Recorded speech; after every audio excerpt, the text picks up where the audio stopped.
স্থাবকতা দিয়ে, সাইকোফ্যান্স দিয়ে ক্ষমতায় থাকা যায় না। যত খুশি পারেন কার্টুন আঁকুন এবং আমার সমালোচনা করুন।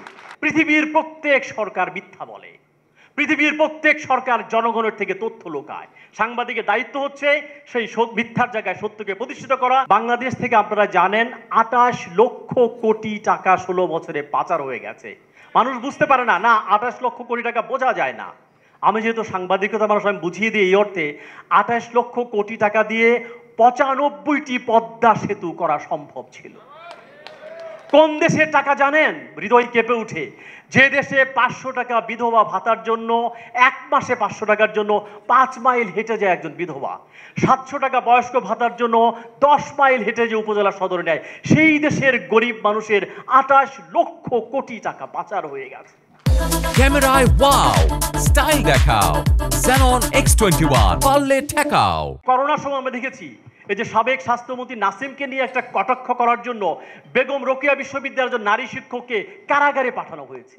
সাংবাদিককে কাজলের হাতে কিন্তু হাতকড়া পরানো হয়েছে। ফটোগ্রাফার দিকের শহীদুল ফটো তুলবার জন্য সে কারাগারে গেছে। কিশোরের কথা আপনি জানেন, মুশতাককে কিন্তু কারাগারে হত্যা করা হয়েছে। কাজে আগের বাকশালের সময় যে গণমাধ্যমের স্বাধীনতা, এবং আমি নিজে টেলিভিশনে প্রোগ্রাম করতাম, আমি নিজের কথা বলি না, RTVর প্রোগ্রামটি যারা এখানে আছেন অনেকে, আলাল ভাই থেকে শুরু করে আমার প্রোগ্রামে আসেন, এই নির্বাচনের আগে আমার প্রোগ্রামটি কিন্তু বন্ধ করে দেওয়া হয়েছিল। আমি কোনো উত্তর খুঁজে পাইনি যে কেন আমার অনুষ্ঠানটি বন্ধ করে দেওয়া হলো। তাহলে শিক্ষাটা কি নেব? এইটা পড়বার জন্য আমি শহীদ প্রেসিডেন্ট জিয়া রহমানের মিডিয়া নিয়ে অনেকগুলো বই পড়েছি এবং সেখানে একটা জিনিস পেয়েছি, এটা সবাইকে সতর্ক করবো এই কারণে, শহীদ প্রেসিডেন্ট জিয়া রহমান স্থাবকতা পছন্দ করতেন না। বাংলাদেশের সাবেক স্বৈরাচারী শেখ হাসিনার প্রেস কনফারেন্স আমরা দেখেছি যে স্থাবকতা যে একটা শিল্পের পর্যায়ে চলে যেতে পারে, সেটা কিন্তু শেখ হাসিনার প্রেস কনফারেন্স প্রমাণ করেছে। কিন্তু মনে রাখতে হবে, স্থাবকতা দিয়ে, সাইকোফ্যান্স দিয়ে ক্ষমতায় থাকা যায় না। শহীদ প্রেসিডেন্ট জিয়া রহমান তিনি সাংবাদিকের সঙ্গে মিশতেন এবং যে জাতীয় প্রেস ক্লাব দেখেন, সেই প্রেস ক্লাবের ভবন কিন্তু তিনি করে দিয়েছেন। আগা খান ফাউন্ডেশন থেকে 10 লক্ষ টাকা দেওয়ার কথা ছিল, তিনি বলছেন না, জাতীয় প্রেস ক্লাব, জাতীয় ন্যাশনাল প্রাইড, এটা আমরা আমাদের টাকায় করব। কাজে সাইকোফ্যান্স এবং স্থাবকদেরকে আমি সবসময় ভয় পাই। সাংবাদিকতা বইয়ের প্রথম লাইন কি জানেন?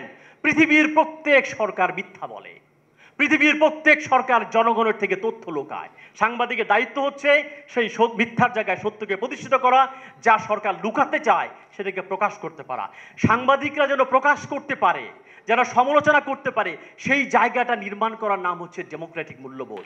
আমি মিস্টার তারেক রহমানকে ধন্যবাদ দিব। কয়েকদিন আগে তিনি কার্টুন নিয়ে লিখেছেন যে শিশির ভট্টাচার্য ঢাকা বিশ্ববিদ্যালয়, আমার আরেকজন কলিগ চারুকলাতে, তিনি একসময় কার্টুন আঁকতেন।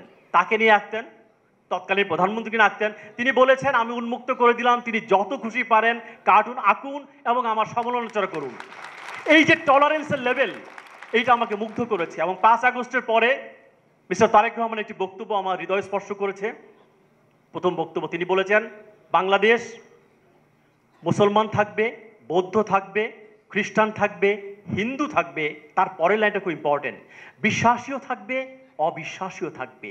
এই যে বহুত্ববাদ, এই যে প্লুরালিজম, এইটা হচ্ছে গণতন্ত্রের সৌন্দর্য। এবং সেটা বলা হচ্ছে যে বাংলাদেশ কেবল বাঙালির না, আমি শেষ করছি আপা, বাংলাদেশ কেবল মুসলমানের না, বাংলাদেশ এটা বহু জাতির, বহু ধর্মের, বহু ভাষার, বহু সংস্কৃতির একটা বৈচিত্র্যপূর্ণ রাষ্ট্র। এবং রাষ্ট্র পরিচালনার এই যে বহুত্ববাদ, এই যে প্লুরালিজম, এইটা আমাদের ব্যক্তিগত জীবনে আনতে হবে, আমাদের সংবিধানের মধ্যে আনতে হবে। এবং 31 দফার মধ্যে কিন্তু বহুত্ববাদ আমি পেয়েছি। 31 দফার 11 দফায় কিন্তু গণমাধ্যমের স্বাধীনতার কথা বলা হয়েছে এবং কত স্পেসিফিক বলা হয়েছে যে সাগর রুনির হত্যাকাণ্ডের বিচার ও 31 দফার 11-র মধ্যে কিন্তু রয়ে গেছে।